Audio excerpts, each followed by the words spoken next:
What emotions come to mind when you think of rules or boundaries? Like, what words do you think of when you picture a fence or maybe a gate? Are they negative or positive? Do you think of safety and security and all the fun backyard hangouts and pickup games you play? Or do you think of like a prison yard where you're locked in and confined? What we're going to talk about today is how Jesus actually called himself a gate. What did he mean? Let's dive in and find out why. Well, what's up, Bible nerds? This week we are continuing in our series, Who is Jesus? By looking at the next I am statement he makes in the Gospel of John. And this one is pretty interesting because of who Jesus is talking to and what it is he says about himself. In John 10:7, Jesus plainly says, I am the gate for the sheep. Okay, Jesus, interesting comparison, a completely inanimate object. What are you trying to say? Well, let's back up for some context because when we read the Bible, we remember that Jesus is king and context is everything. So let's start in John 10:1.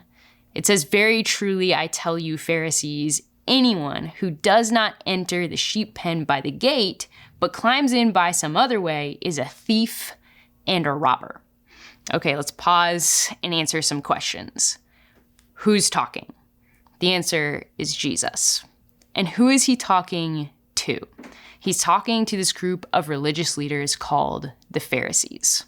The same Pharisees that Jesus later says this about.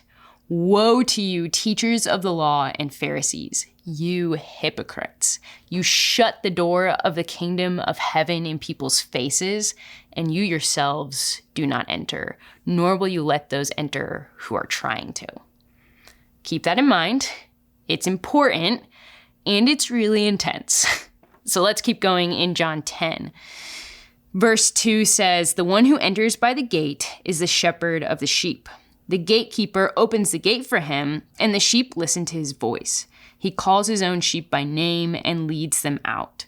When he has brought out all his own, he goes on ahead of them, and his sheep follow him because they know his voice. They will never follow a stranger. In fact, they'll run away from him because they do not recognize a stranger's voice. Jesus used this figure of speech, but the Pharisees did not understand what he was telling them. So what is Jesus saying? There are two kinds of shepherds. Ones who drive the sheep from behind and ones who lead the sheep from ahead.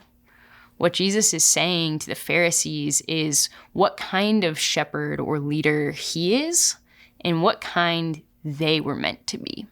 But they didn't understand the lesson. So Jesus gets even more clear in verse 7. He says, therefore, Jesus said again, very truly I tell you, I am the gate for the sheep. All who have come before me are thieves and robbers, but the sheep have not listened to them. I am the gate. Whoever enters through me will be saved. They will come in and go out and find pasture. The thief comes only to steal, kill, and destroy, but I've come that they may have life and have it to the full. There it is. Did you catch it? Our I am statement. Jesus said, I am the gate for the sheep. So not only is Jesus showing us and the Pharisees what kind of shepherd he is and what kind they were meant to be, he's saying that their failure to be the right kind of shepherds has led to destruction instead of salvation. And if you look at the biblical story, this is sadly very true. See, God had called the priests and the scribes, the keepers of God's law, to watch over the people of Israel, to help them remember the God who saved them from slavery in Egypt, to help them know what he had said in the past through people like Moses, to help them keep their special covenant relationship with God. But that is not what happened. So God, through prophets like Ezekiel, described what actually happened like this. He said, Son of man, prophesy against the shepherds of Israel. Prophesy and say to them, this is what the sovereign Lord says. Woe to you, shepherds of Israel, who only take care of yourselves. Should not shepherds take care of the flock? You eat the curds, clothe yourselves with the wool, and slaughter the choice animals, but you do not take care of the flock. You have not strengthened the weak, or healed the sick, or bound up the injured. You have not brought back the strays, or searched for the lost. You have ruled them harshly and brutally. Wow.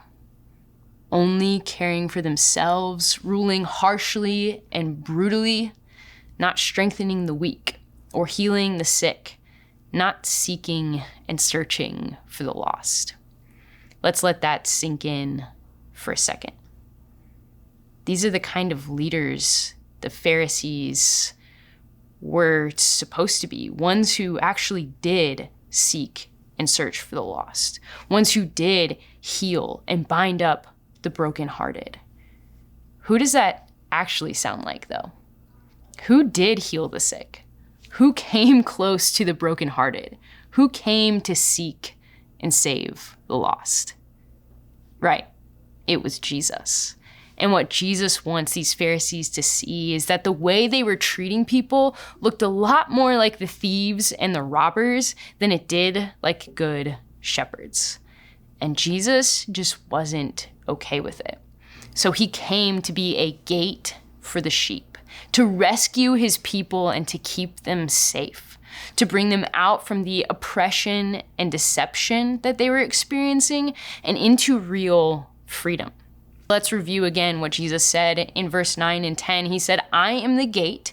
Whoever enters through me will be saved or kept safe. They'll come in and go out and find pasture. The thief comes only to steal, kill, and destroy. But I've come that they may have life and have it to the full. See, what the religious leaders had made inaccessible, Jesus came to make accessible.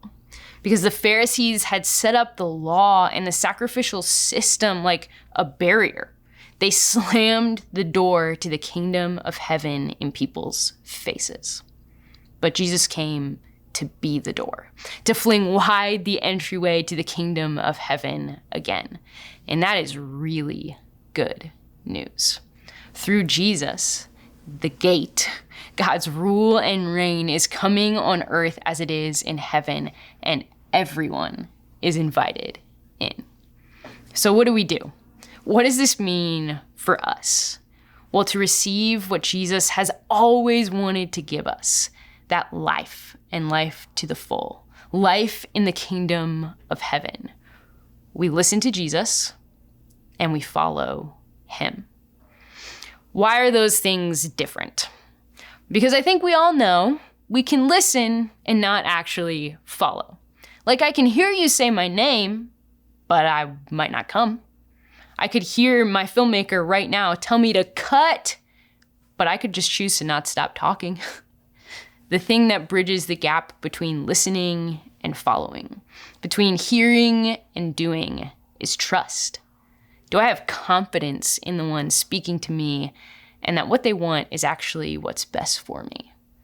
So my challenge to you is to grow your faith in Jesus this week by listening to what he says and following his voice. And when you do, I believe that you will see you can trust the kind of shepherd that he is, and that what he wants to give you is access to life and life to the full. What he wants to protect you from is being lost, stolen, or destroyed. What I need you to know is that he loves you so much, and he is inviting you to trust him. So with that being said, keep on reading your Bibles and stay nerdy.